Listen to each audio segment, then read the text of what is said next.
സാമൂഹ്യ ബോധം ഇതെല്ലാം കുഞ്ഞുങ്ങൾക്ക് പകർന്നു നൽകും. മലയാള പഠനം എന്ന് പറഞ്ഞാൽ അമ്മ വീട്ടിലേക്കുള്ള ഒരു യാത്രയാണ്. ആ അമ്മ വീടിൻ്റെ കലവറയായ മലയാളം മിഷനാകുന്ന കലവറയിൽ ഒരുപാട് സന്തോഷങ്ങൾ കുട്ടികൾക്കായി കരുതി വെച്ചിട്ടുണ്ട്. അവയെല്ലാം ആ കലവറയിലേക്ക് ഇറങ്ങിച്ചെന്ന് നമ്മുടെ മക്കൾ കാണണം, കേൾക്കണം, പഠിക്കണം. അങ്ങനെ കേരളത്തിൻ്റെ സംസ്കാരം, കേരളത്തിലെ പുണ്യദിനങ്ങൾ, പിന്നെ കേരളത്തിലെ മഹാകവികൾ, ഉത്സവങ്ങൾ, ആഘോഷങ്ങൾ, കലകൾ എന്ന് വേണ്ട എല്ലാം മക്കൾ പഠിച്ച് ലോകത്തിലെ എല്ലാ രാജ്യങ്ങളെയും ഒരു ചരടിൽ കോർത്തിണക്കുക എന്നതാണ് മലയാളം മിഷന്റെ ലക്ഷ്യം. മലയാളം മിഷന്റെ പഠന രീതിക്ക്, അധ്യാപന രീതിക്ക് ഒരു പ്രത്യേകതയുണ്ട്. വാമൊഴിയിൽ നിന്നും വരമൊഴിയിലേക്കാണ് നമ്മളുടെ പഠനം. പണ്ട് നമ്മളൊക്കെ വീട്ടിൽ അച്ഛനമ്മമാർ പറഞ്ഞു തന്ന് മലയാളം പഠിച്ചു. എന്നിട്ട് 1ാം ക്ലാസ്സിൽ ചെന്നിരിക്കുമ്പോൾ അവിടുത്തെ ടീച്ചർ പിന്നെ അക്ഷരം എഴുതിച്ച് വായിപ്പിച്ചാൽ മതി. പക്ഷെ നമ്മളുടെ മക്കൾക്ക് ഈ മലയാള ഭാഷ അന്യമാണ്. ഒരു പുതിയ ഭാഷ അവർ പഠിക്കുകയാണ്. അപ്പോൾ ആദ്യം ആരംഭിക്കുന്നത് അവർ കേൾക്കുകയാണ് ചെയ്യുന്നത്. ലിസണിങ്, ഫസ്റ്റ് ലിസണിങ്, അവർ കേൾക്കുന്നു.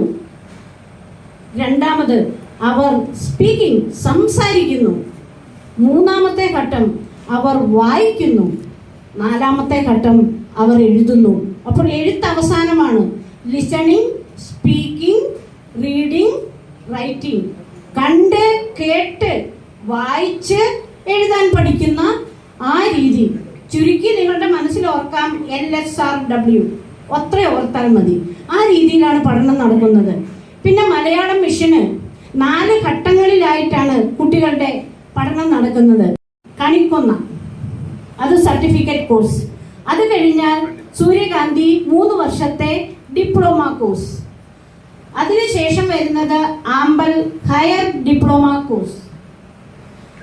അവസാനത്തെ course senior higher diploma course. അപ്പോൾ കണിക്കൊന്നയിൽ പഠനം ആരംഭിക്കുന്ന കുട്ടി 2 വർഷം കൊണ്ട് എഴുതാനും വായിക്കാനും സംസാരിക്കാനും ഒക്കെ പഠിക്കും. അത്യാവശ്യം മലയാള ദിനപത്രം നോക്കാനും ബൈബിള് വായിക്കാനും ഭഗവത്ഗീത വായിക്കാനും മലയാളത്തിലുള്ള ഖുർആൻ വായിക്കാനും ഒക്കെ കുട്ടികൾ പ്രാപ്തരാകും. അപ്പോൾ ഈ സമയത്ത് പ്രിയ രക്ഷിതാക്കളെ, നിങ്ങൾ വിചാരിക്കരുത് എൻ്റെ മോൾ അല്ലെങ്കിൽ എൻ്റെ മോൻ അക്ഷരം പഠിച്ചു മതി, ഇവിടെ നിർത്തിയേക്കാം, തിരക്കാണ്.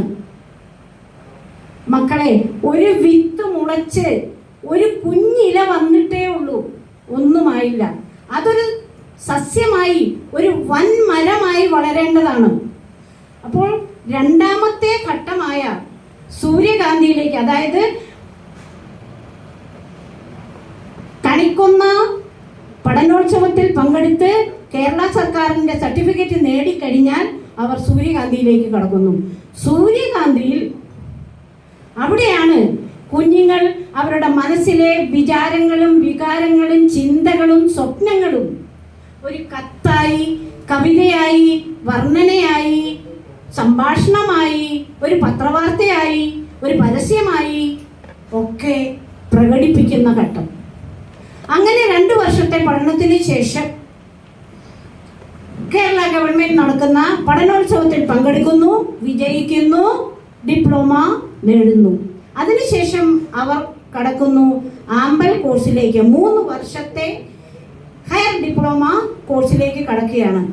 അവിടെയാണ് അവർ കേരളത്തിൻ്റെ ചരിത്രം, സംസ്കാരം, പണ്ട് നടന്നിരുന്ന ദുരാചാരങ്ങൾ, അനാചാരങ്ങൾ, പിന്നെ മലയാള ഭാഷ വന്ന വഴി, ആരാണ് ഈ ശുദ്ധ മലയാളം നമ്മൾക്കാക്കി തന്നത്, ഒക്കെ പഠിക്കുന്നത് ആമ്പൽ ക്ലാസ്സിലാണ്.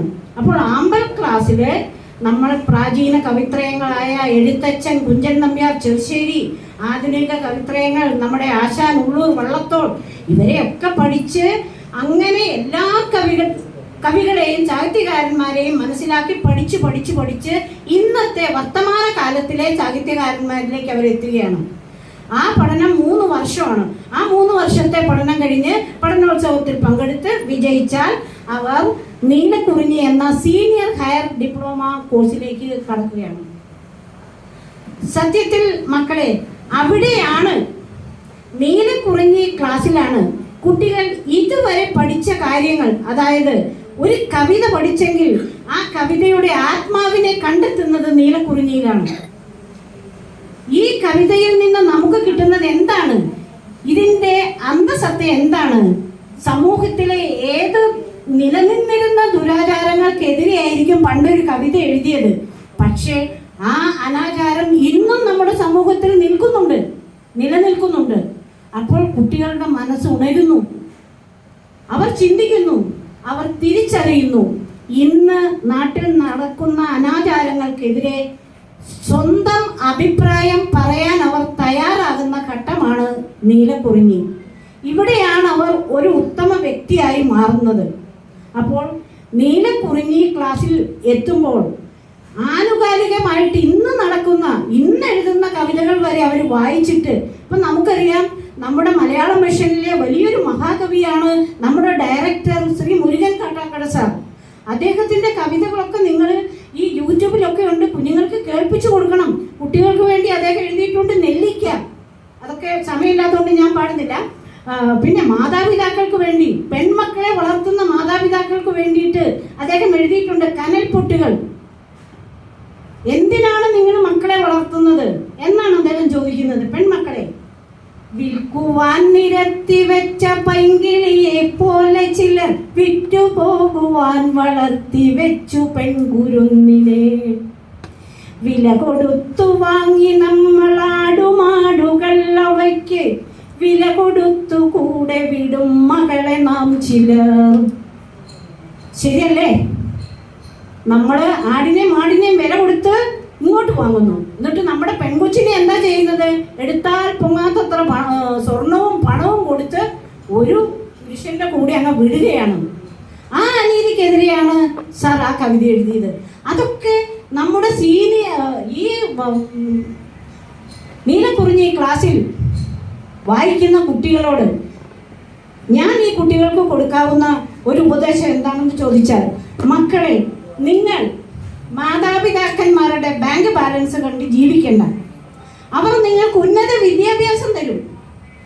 ആ വിദ്യാഭ്യാസത്തിൽ കഷ്ടപ്പെട്ട് പഠിച്ച് അധ്വാനിച്ച് സ്വന്തം നെറ്റിയിലെ വിയർപ്പ് കൊണ്ട് അപ്പം ഭക്ഷിക്കുന്നവരാവണം നിങ്ങൾ. ആ തിരിച്ചറിവ് നിങ്ങൾക്ക് നീലക്കുറിഞ്ഞിയിലാണ് കിട്ടുന്നത്. അപ്പോൾ മക്കൾ ആ രീതിയിൽ വളർന്ന് സത്യത്തിനും നീതിക്കും ഒപ്പം നിന്നുകൊണ്ട് പണം സമ്പാദിക്കാൻ ഒരനീതിയും ചെയ്യില്ല എന്നുള്ള തീരുമാനം ഈ നീലക്കുറിഞ്ഞി ക്ലാസ്സിലാണ് കുട്ടികൾ എടുക്കുന്നത്. അപ്പോൾ ഒരു ഉത്തമ വ്യക്തിയായി മാറുന്ന ഘട്ടമാണ് നീലക്കുറിഞ്ഞി ഘട്ടം. അപ്പോൾ നീലക്കുറിഞ്ഞിയിൽ 3 വർഷം പഠിച്ച് അവർ ഒരു ഉത്തമ വ്യക്തിയായി മാറിക്കഴിഞ്ഞാൽ കേരള വിദ്യാഭ്യാസ വകുപ്പാണ് ആ പരീക്ഷ നടത്തുന്നത്, പഠനോത്സവം. അതിൽ വിജയിച്ചു കഴിഞ്ഞാൽ കേരള ഗവൺമെൻറ് തന്നെ നീലക്കുറിഞ്ഞി സർട്ടിഫിക്കറ്റ് അവർക്ക് കൊടുക്കുന്നു. ആ സർട്ടിഫിക്കറ്റ് ലഭിക്കുമ്പോൾ സത്യത്തിൽ അവർ മലയാളി മക്കളായി മാറുന്നു. കേരള PSC എഴുതാനും കേരളത്തിൽ ജോലി നേടാനും അവകാശമുള്ളവരായി നമ്മുടെ മക്കൾ മാറുന്നു. പിന്നെ കേരളത്തിലെ എഞ്ചിനീയറിംഗ് കോളേജിൽ ഇവിടെ പഠിച്ച കുട്ടികൾക്കൊന്നും കേരളത്തിലെ എഞ്ചിനീയറിംഗ് കോളേജിൽ പോയി അഡ്മിഷൻ പറ്റില്ല. പക്ഷേ നീലക്കുറിഞ്ഞി സർട്ടിഫിക്കറ്റ് ഉണ്ടെങ്കിൽ കേരളത്തിലെ എഞ്ചിനീയറിംഗ് കോളേജിൽ, മെഡിക്കൽ കോളേജുകളിൽ പോയി പഠനം നടത്താനും ഏത് ജോലിയിൽ പ്രവേശിക്കാനും അവർക്ക് അർഹതയുണ്ട്. എല്ലാറ്റിനും ഉപരിയായി ഈ നീലക്കുറിഞ്ഞി സർട്ടിഫിക്കറ്റ് കേരളത്തിൻ്റെ എംബ്ലം മാത്രമല്ല, ഒരു മുദ്രയും അതിലുണ്ട്. ആ സർട്ടിഫിക്കറ്റ് ഇന്ന് ലോകത്തിലെ എല്ലാ സർവകലാശാലകളും അംഗീകരിച്ചിരിക്കുന്ന സർട്ടിഫിക്കറ്റാണ് നീലക്കുറിഞ്ഞി സർട്ടിഫിക്കറ്റ്. അപ്പോൾ ആ സർട്ടിഫിക്കറ്റ് വാങ്ങിയാൽ നിങ്ങളുടെ മക്കൾ അമേരിക്കയിൽ പോയി ഒരു ഇൻ്റർവ്യൂവിൽ പങ്കെടുത്തു, ഫൈനലിൽ 2 കുട്ടികൾ എത്തി. ആരെ എടുക്കണം? ഒരാളെ വേണ്ടു. പക്ഷേ ഒരു കുട്ടിക്ക് മാതൃഭാഷയിലുള്ള ഈ സർട്ടിഫിക്കറ്റ്, നീലക്കുറിഞ്ഞി സർട്ടിഫിക്കറ്റ് ഉണ്ടെങ്കിൽ സെലക്ഷൻ കിട്ടുന്നത് ഈ കുട്ടിക്കായിരിക്കും. അപ്പോൾ നോക്കിക്കേ ഈ സർട്ടിഫിക്കറ്റിൻ്റെ മഹത്വം എത്രയാണെന്ന്. നിങ്ങളുടെ എഞ്ചിനീയറിംഗ്, മെഡിസിൻ, ഏത് ഡിഗ്രി ആണെങ്കിലും അതിനോടൊപ്പം നിങ്ങൾ ഈ നീലക്കുറിഞ്ഞി സർട്ടിഫിക്കറ്റ് കരുതി വയ്ക്കുക. അത് നിങ്ങളുടെ ജീവിതത്തിന് ഏറ്റവും വലിയൊരു മുതൽക്കൂട്ടായിരിക്കും എന്ന് ആധികാരികമായിട്ട് തന്നെ ഞാൻ പറയുകയാണ്.